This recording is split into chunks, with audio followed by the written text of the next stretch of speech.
Dr. Seuss's Sleep Book. This book is to be read in bed.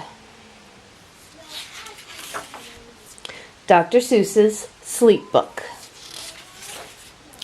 The news just came in from the county of Keck that a very small bug by the name of Van Vleck is yawning so wide you can look down his neck. This may not seem very important, I know, but it is, so I'm bothering telling you so. A yawn is quite catching, you see, like a cough. It just takes one yawn to start other yawns off. Now the news has come in that some friends of Van Vleck's are yawning so wide you can look down their necks. At this moment, right now, under 7 more noses, great yawns are in blossom. They're blooming like roses. The yawn of that one little bug is still spreading. According to latest reports, it is heading across the wide fields through the sleepy night air, across the whole country, toward every which where. And people are gradually starting to say, "I feel rather drowsy. I've had quite a day." Creatures are starting to think about rest. 2 biffer-bomb birds are now building their nest. They do it each night, and quite often I wonder how they do this big job without making a blunder. But that is their problem, not yours and not mine. The point is, they're going to bed, and that's fine. Sleep thoughts are spreading throughout the whole land. The time for night brushing of teeth is at hand.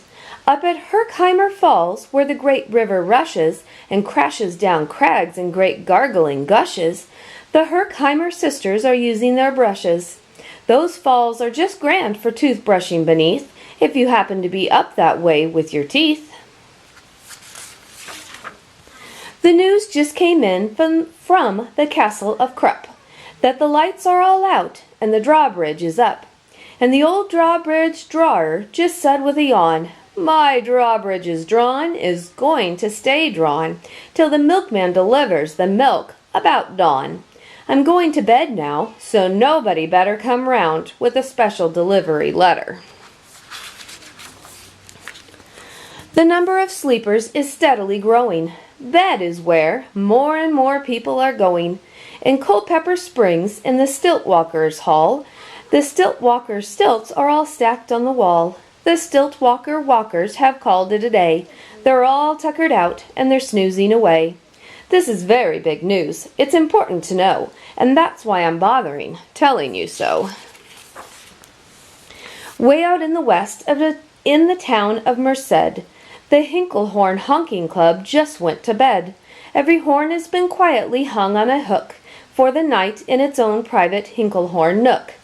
All this long happy day they've been honking about, and the Hinklehorn honkers have honked themselves out. But they'll wake up quite fresh in the morning, and then they'll start right in Hinklehorn honking again.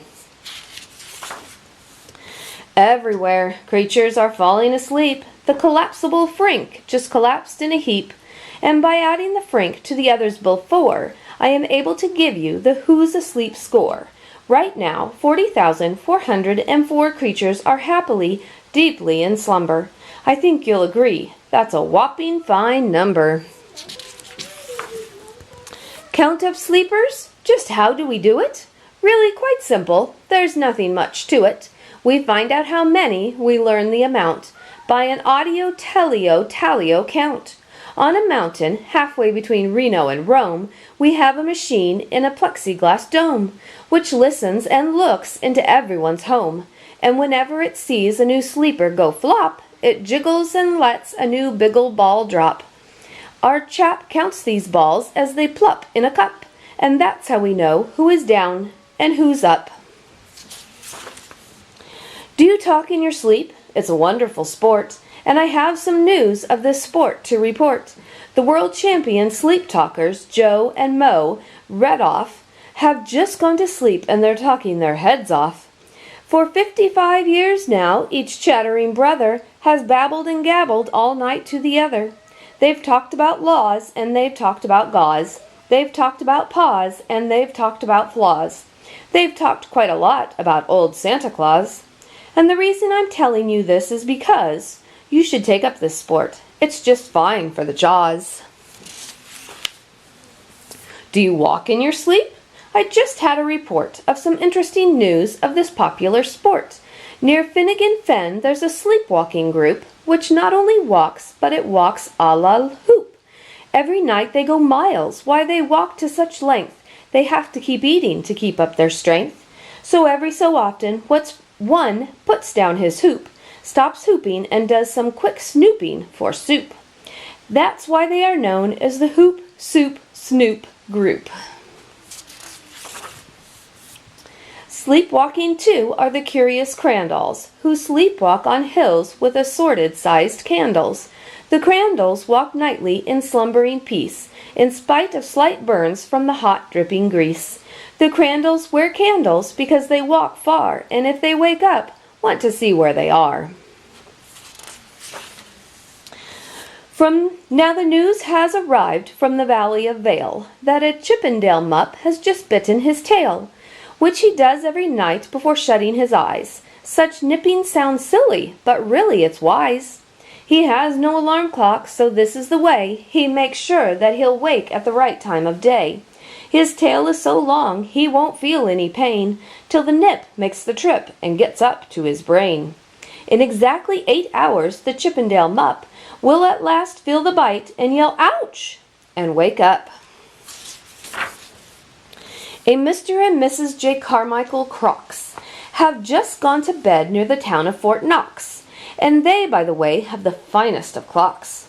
I'm not at all sure that I quite understand just how the thing works with that one extra hand, but I do know this clock does one very slick trick. It doesn't tick-tock. How it goes is tock-tick. So with ticks in its talker and talks in its ticker, it saves lots of time and the sleepers sleep quicker. What a fine night for sleeping, from all that I hear. It's the best night for sleeping in many a year.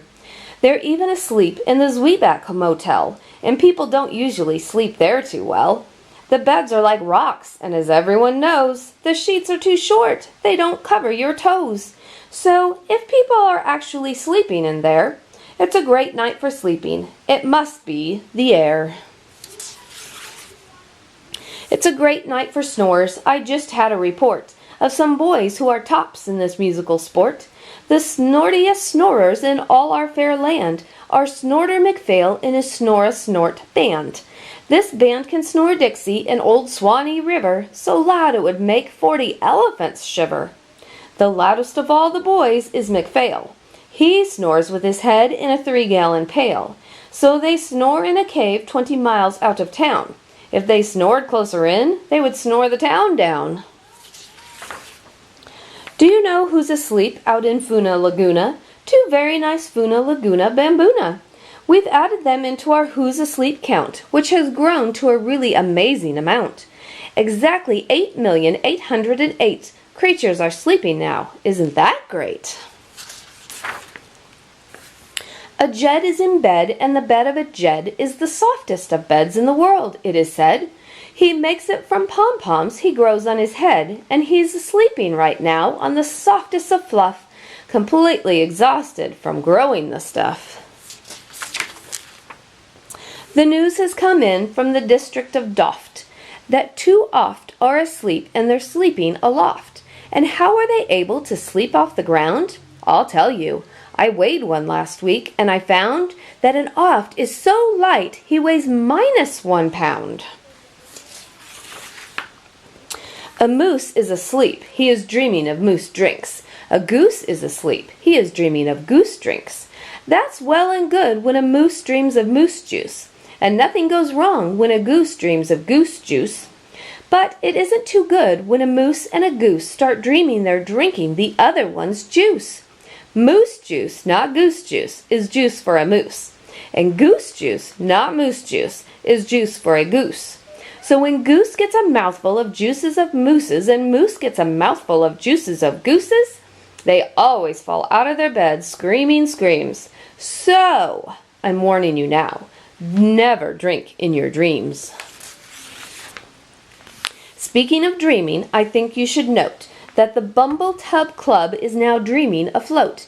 Every night they go dreaming down Bumbletub Creek, except for one night every third or fourth week, when they stop for repairs, 'cause their Bumbletubs leak. But tonight they're afloat, full of dreams, full of bliss, and that's why I'm bothering, telling you this. At the fork of a road in the Vale of Avode, 5-foot-weary salesmen have laid down their load. All day they've raced around in the heat at top speeds, unsuccessfully trying to sell zizzer-zoof seeds, which nobody wants because nobody needs. Tomorrow will come, they'll go back to their chore, they'll start on the road, zizzer-zoofing once more. But tonight they've forgotten their feet are so sore, and that's what the wonderful nighttime is for. Everywhere, creatures have shut off their voices. They've all gone to bed in the beds of their choices. They're sleeping in bushes, they're sleeping in crannies, some on their stomachs and some on their fannies. They're peacefully sleeping in comfortable holes, some even on soft-tufted barber-shop poles. The number of sleepers is now past the millions.